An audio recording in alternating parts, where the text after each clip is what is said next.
Most rowers think that the only way to get faster is to train more. More sessions, more intensity, more meters. It's actually not true.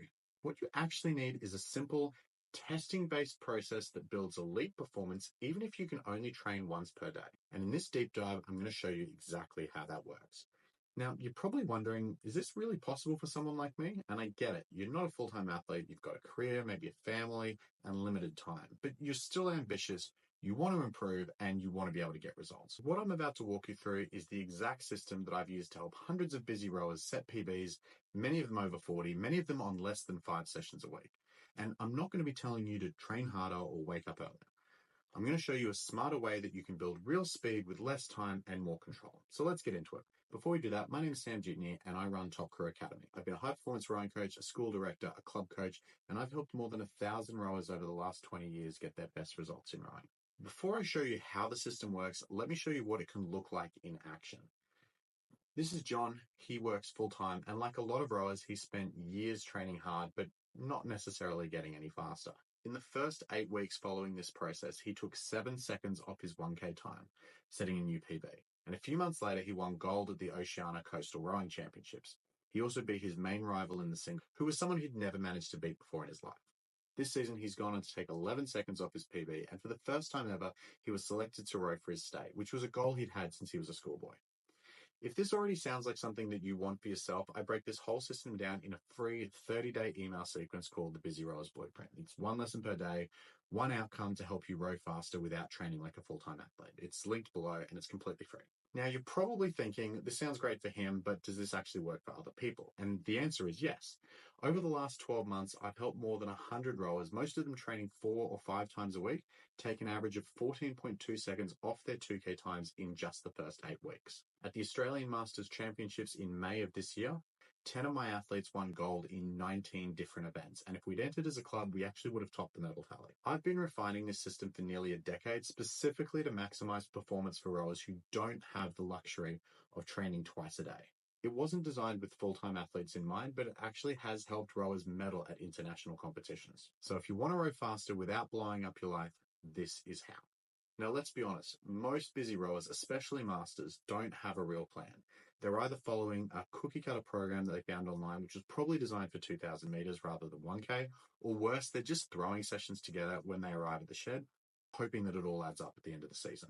But going faster in rowing is about doing the right things in the right order based on what's actually holding you back. And that's where this system comes in. It's something I call the 3R system: reveal, refine, and repeat. The first step is to reveal your bottleneck. So in order to do this, we need to test each of your energy systems: your peak power, your lactic system, and your aerobic capacity. By doing this, you'll see where you're strong and where you're weak and allow you to identify what your performance bottleneck is. Once you've identified what your bottleneck is, you know what it is you need to focus on in your training. The way I test this is really simple, and it's all explained in the email sequence that I talked about before. Again, the link's down below. And you can complete these tests in maximum of 2 sessions, so 2 days. They don't need to be spaced out particularly far apart because they're designed to be something that is easily repeatable. We all know that doing a 2K max, for instance, there's anxiety in the lead up, there's the fatigue following it, and sometimes it can even knock you around for a day or two, particularly if you're an older athlete. This testing is designed to be able to be done consistently every sort of 4 to 6 weeks, which is going to allow you to track your improvement and make sure that you're always focusing on the thing that really matters. If your data says that your aerobic base is weak, then what you would focus on would be long, low intensity sessions, anaerobic threshold, and VO2 max. If your peak power was low, your focus should be on short, super high intensity workouts of up to a maximum of 15 seconds with a substantial rest period.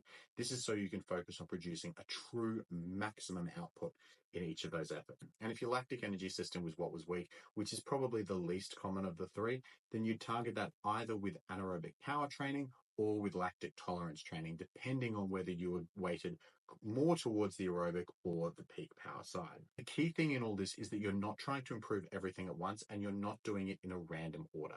You're training one key area at a time, the one that is actually going to move the needle. You focus on it until you see an improvement in that area and subsequently an improvement in your performance. Then we move on to step 3. Step 3 is to repeat. So every 4 to 6 weeks, you should repeat the testing process. So if your bottleneck has improved, great.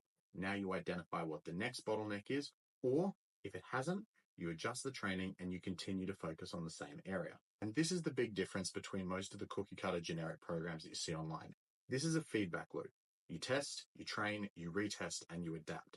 And that's how you can keep progressing without increasing your volume or burning out, because you're always putting your energy and your attention into the thing that is actually going to move you forward and help you to row faster. So let me give you another example from one of my other clients. Kerry is 46, she's a lawyer, and she has 3 kids in high school who are all rowing.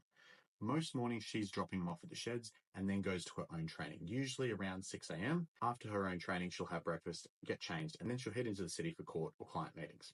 For almost a year, she'd been following advice she found on the rowing subreddit. Basically, it was just to do more steady state. And to be fair, it had worked for her for a while. The problem was that she had stalled. She's an indoor rower looking to compete at the indoor championships, and she'd seen no progress in her 2K in nearly 6 months, despite spending over 6 hours a week doing steady state. When we conducted the testing for her using this 3R system, the data was very clear. She wasn't actually limited by her aerobic system. Her bottleneck was peak power and her anaerobic output. Her aerobic performance was significantly better than her peak power output. So we shifted her focus. Over the next 8 weeks, we focused on 3 high quality, high output, short interval sessions, focusing on peak power, along with continuing to do some steady state, which is always really important. The result, she went from a 7:56 to a 7:38, a lifetime PB at 46 while juggling court briefings and a busy home and family life. There was no volume increase, no extra sessions, just targeted training based on what her body actually needed. So I hope you can see that you don't need to be training twice a day. You don't need to follow a program that was built for 21-year-olds with no job, no kids, and no real world stress. You do need to know what's holding you back and focus all of your training around fixing it. That's how you can get better without burning out, without guesswork, and without blowing up your life. If you want to see exactly how this works inside a real week of training, then watch my next video where I'll walk you through how I structure a full training week using the 3R system, including how to balance the erg, the gym, recovery, and even technique work, all in under 5 sessions a week. So tap that video and I'll show you what to do next.